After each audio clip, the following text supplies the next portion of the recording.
अस्सलामुअलैकुम दोस्तों, कैसे हो आप सब। मैं आपको यूट्यूब चैनल इंग्लिश लिटरेचर पे वेलकम कहती हूँ। आज जो हम टॉपिक डिस्कस करने जा रहे हैं that would be a summary of civil peace by Chinua Achebe. वो चिनुआ एचेबी का एक शॉर्ट स्टोरी है सिविल पीस, उसकी समरी होगी। डिस्कस करना शुरू करते हैं। सबसे पहले बात करते हैं चिनुआ एचेबी की। एचेबी जो है बेसिकली एक नाइजीरियन नॉवलिस्ट है, पोइट है, प्रोफेसर है और एक क्रिटिक है। एचबी बहुत फेमस पोस्ट कॉलोनियल राइटर है।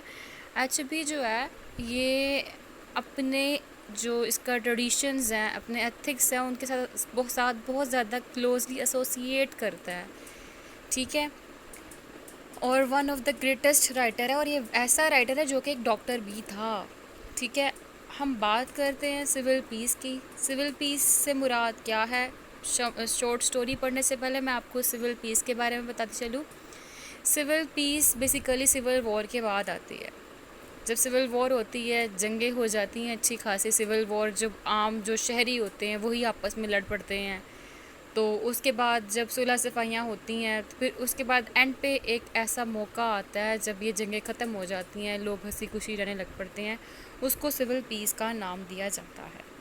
ठीक है, तो ये कब शुरू होता है, ये बेसिकली इसका पस मंज़र यानी कि बैकग्राउंड ये है कि नाइजीरियन सिविल वॉर हुई थी 1967 से 1970 तक। बहुत ही बुरी सिविल वॉर रही है ये वाली। तो इसके बाद जो है ना सिविल पीस आ गया था। वो जो सिविल पीस आया था उसकी स्टोरी यहाँ पे दिखाई गई है, जो हमने सिविल पीस के अंदर पढ़नी है। एक कैरेक्टर है हमारे पास, जोनाथन इग्बो। स्पेलिंग यहाँ पे गलत लिख गई हूँ, JONA आना है। ऊपर मैंने नाइजीरियन के भी गलत लिख दिए हैं, उसके ऊपर N आना है नाइजीरियन के। यहाँ पे नाइजीरियन के और यहाँ पे जोनाथन के, ये ठीक कर लीजिएगा। जोनाथन इग्बो जो है ये एक हमारे पास प्रोटैगोनिस्ट होगा, यानी कि मेन स्टोरी के अंदर जो करेक्टर जो मेन रोल है वो इसका होगा। मारिया इग्बो होगी जो कि इसकी वाइफ है, और लीडर ऑफ थीव्स, यहाँ पे एक चोरों का ग्रुप होगा, उनके अंदर एक लीडर होगा। इनकी डिस्कशन हम देखेंगे मेन इस शॉर्ट समरी के अंदर। आते हैं हमारी समरी की तरफ।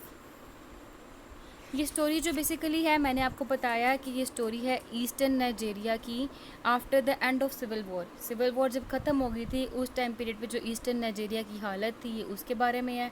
यहाँ पे हमारे पास एक करैक्टर आएगा, उसका नाम होगा जोनाथन इग्बो। ये जो है ना ऐसा बंदा है जो कि सिविल वॉर के दौरान अपने आप को और अपनी फैमिली को बचाने में कामयाब हो गया था, और ये कंसीडर करता था कि ये और इसकी फैमिली लकी हैं। इसके 4 बच्चे थे, जिनमें से एक की डेथ हो गई थी, 3 बच गए थे। इसकी वाइफ मारिया थी। जोनाथन, मारिया और ये तीनों बच्चे बच गए थे, और बच के ये अपनी लाइफ बचाकर अपनी एक सिटी में वापस आए थे, उसका नाम था उनुगो। उससे पहले क्या हुआ था, सिटी में आने से पहले इन्होंने एक इसकी ना एक साइकिल होती थी, बाईसाइकिल होती थी जोनाथन के पास। जोनाथन के पास ना एक बाईसाइकिल होती थी। ये जो बाईसाइकिल ना इसने देखी एक बंदे के पास है जो कि एक सोल्जर खुद को कहता है। ठीक है, और वो जो सोल्जर खुद को कहता है एक्चुअली में एक थीफ है। ठीक है, एक चोर है, और उसने इससे 2 पाउंड्स ब्राइब लेके, रिश्वत लेके इसको इसकी बाईसाइकिल वापस की, और इसने उस बाईसाइकिल को टैक्सी के अंदर कन्वर्ट कर लिया। ठीक है, और वो जब उसने अपनी बाईसाइकिल को टैक्सी के तौर पे इस्तेमाल करता था तो इसने सर्विसेज दे के टैक्सी के थ्रू पैसे कमाना शुरू किए, और 2 वीक के अंदर अंदर इसने सख्त मेहनत करके 150 पाउंड्स की अर्निंग की। इसने बहुत ज़्यादा डिवोशन से इस कमाया था, और जब इसने ये अर्निंग कर ली उसके बाद जोनाथन ने सोचा कि अब मुझे ना इनुगो जाना चाहिए। इनुगो जो है वो सिटी का नेम है, ये कैपिटल सिटी है। ठीक है, अब उसके बाद जो है ना इसने उनुगु जाने का सोचा ताकि वहाँ जाकर वो अपना जो घर था इसका, क्योंकि बेसिकली वहाँ का ही रिहायशी था, वहाँ जाके अपने घर को तलाश करे और वहाँ पे रहना शुरू करे। और जब वापस आता है उनुगु में अपनी फैमिली के साथ, तो देखकर बड़ा सरप्राइज़ होता है, बहुत खुश होता है कि सिविल वॉर से इर्द गिर्द की सारी बिल्डिंग्स तबाह हो चुकी हुई थी सिवाय इसके घर के। इसका वहाँ पे घर सही सलामत था, बस थोड़ा बहुत स्ट्रक्चर ख़राब हो गया था जहाँ पे इसको रिपेयरिंग की ज़रूरत थी। रिपेयरिंग करने के लिए इमीडिएटली उसने कलेक्ट किया जितना भी उसके पास मटेरियल अवेलेबल था, जिंक का, वुड का और कार्डबोर्ड का। ये इकट्ठा करने के बाद उसने कारपेंटर को हायर किया और अपने घर का काम कंप्लीट किया, और अपनी फैमिली के साथ वहाँ पे रहने लग पड़ा बहुत खुशी खुशी। अब क्या था, अब ज़रूरत ये थी कि मेहनत करके कमाना था। क्योंकि अब जब रहना है, घर तो आ गया, अब घर चलाने के लिए पैसे की भी तो ज़रूरत होती है ना। तो उसने क्या किया, जोनाथन ने और उसकी वाइफ मारिया ने, उसके बच्चों ने मिलकर हार्ड वर्किंग स्टार्ट कर दी। उन्होंने सख्त मेहनत की। मारिया जो थी वो अराका बॉल्स बना के सेल किया करती थी। उसके बच्चे थे वो मैंगोज़ को पिकअप किया करते थे, उखाड़ा करते थे। और क्या हुआ, जोनाथन के साथ ये हुआ कि जोनाथन को रियलाइज़ हो गया कि वो कोल माइनर की जॉब दोबारा वैसे जिस तरह उसकी पास्ट में थी हासिल नहीं कर सकता। उसने सोल्जर्स के लिए एक बार खोल लिया, ठीक है। उसे जब सोल्जर्स के लिए एक बार खोल लिया तो वहाँ पे वो सेल करता था और वहाँ से वो अर्निंग करता था। जोनाथन हमेशा एक ऑप्टिमिस्टिक करेक्टर रहा है, थैंकफुल रहा है कि उसके पास एक घर भी है, उसके पास एक जॉब भी है। जितने इसके पहले एक्स माइनर्स थे ना, उसकी तरह ये नहीं रहा, ठीक है। इसके ऊपर खुदा का खास करम है। मींस थ्रू एंड थ्रू हम देखेंगे पूरी स्टोरी के अंदर ये ऑप्टिमिस्टिक ही रहा है, होपफुल रहा है।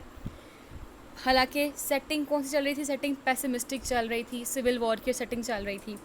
अच्छा, अब उसके बाद क्या हुआ कि नो डाउट इसकी फैमिली ने बहुत ज़्यादा मेहनत की, ठीक है। और बहुत मेहनत करके इन्होंने मतलब बोनस भी कमाया। और इन्होंने एक एग्रेशर्स था उसको सेल करके, ठीक है, जब उसको हैंडिंग आउट किया गवर्नमेंट को तो उसको 20 पाउंड उसके अवज़ मिले थे, यानी कि उसके बदले में मिले थे। अब क्या हुआ कि ना जब जोनाथन एक दिन ना अपने ऑफिस से वापस आ रहा था तो इसकी पॉकेट के अंदर पैसे थे और इसको खौफ था कि कहीं मतलब काइंड ऑफ कोई चोरों का ग्रुप इसके ऊपर अटैक ना कर दे। लेकिन फॉर्चुनेटली किसी भी चोरों ने इसके ऊपर अटैक नहीं किया। ये घर वापस आया, लेकिन इसको फीलिंग्स आ रही थी कि इसको ना आज कुछ होने वाला है, कुछ बैड काइंड ऑफ फीलिंग्स आ रही थी। उस रात इसको नींद ना आ रही थी। तो फाइनली उसको जब नींद आई, उसकी आंख लगी तो इनका घर का दरवाज़ा ज़ोर ज़ोर से खटकना शुरू हो गया। ज़ोर ज़ोर से दरवाज़ा खटका तो इसने जब पूछा कौन है तो पूछने में पता लगा वहाँ पे चोरों का ग्रुप आया है, ठीक है, थीव्स का ग्रुप आया है वहाँ पे। इन्होंने पुलिस को बुलाया, इन्होंने नेबर्स को बुलाया, ना नेबर्स का कोई जवाब आया, ना पुलिस का कोई जवाब आया, ठीक है। और चोरों ने कहा कि कोई भी तुम्हारी मदद के लिए नहीं आने वाला, तुम्हारे पास जो भी कुछ है वो हमें दे दो।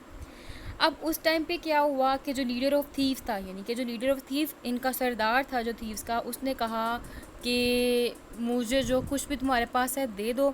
तो उसके बाद जो है जोनाथन ने कहा तुम्हें क्या चाहिए। उसने डिमांड पे कहा मुझे 100 पाउंड्स चाहिए। तो इसके बाद जोनाथन ने कहा मेरे पास तो इतने पैसे नहीं है, मैं तुम्हें इतने पैसे कैसे दूंगा, मेरे पास तो सिर्फ और सिर्फ 20 पाउंड्स है। और इसकी बीवी और इसके बच्चे इतना रो रहे होते हैं। तो फिर लीडर कहता है थीव्स का कि चलो ठीक है, तुम हमें 20 पाउंड्स ही दे दो, हम वो लेकर चले जाएंगे। और वो ये भी कहता है लीडर थीव्स का उसके बच्चों से, उसके बीवी से, कि तुम लोग रो मत, मैं बस पैसे लेने के लिए आया हूँ, मैं लेकर चला जाऊँगा। इस पे जो थीव्स के दोस्त होते हैं, यानी कि चोर होते हैं दूसरे छोटे चोर, ये तो लीडर है ना, वो कहते हैं कि हमें इनसे पैसे लेने चाहिए, इनके पास और भी होगा, हम इनके घर की तलाशी लेते हैं।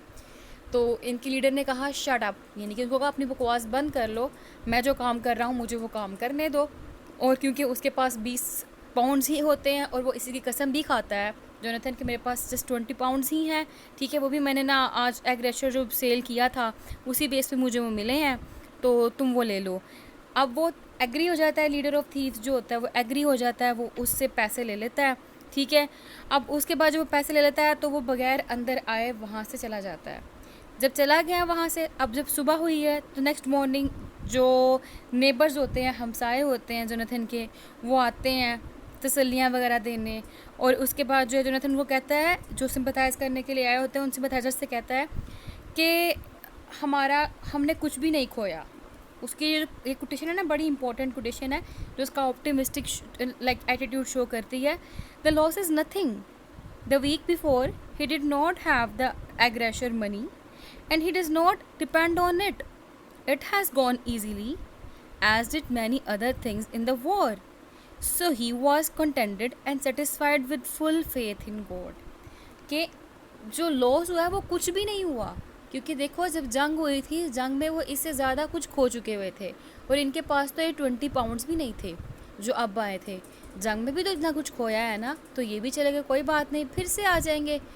और उसकी जो ये स्टोरी है इसकी एंडिंग किस पे होती है, उसका फेथ दिखाया गया गॉड के ऊपर कि जो हुआ बेहतर हुआ, एटलीस्ट कि मैं, मेरी वाइफ और मेरे बच्चे महफूज हैं, इनको कुछ भी नहीं हुआ, ठीक है।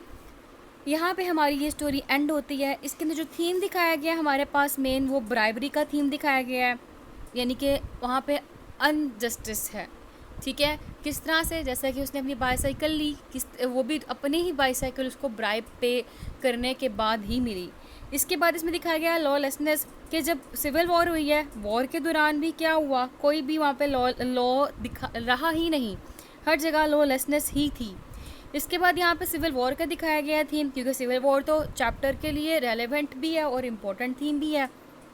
इसके बाद यहाँ पे वर्क एथिक की बात की गई है कि देखो जितनी भी मुसीबत है उन्होंने अपना काम जारी रखा जोनाथन की फैमिली ने, और उनको एक पॉजिटिव फीडबैक मिला, एक पॉजिटिव रिजल्ट मिला। ठीक है, यहाँ पे हमारी जो समरी है एंड हुई। Thank you so much for watching our video. Please do not forget to subscribe our channel. कोई भी कन्फ्यूजन हो आप कमेंट्स में पूछ सकते हैं, इंशाल्लाह मैं आपको रिस्पॉन्स ज़रूर करूँगी। अल्लाह हाफ़िज़, दुआओं में याद रखिएगा।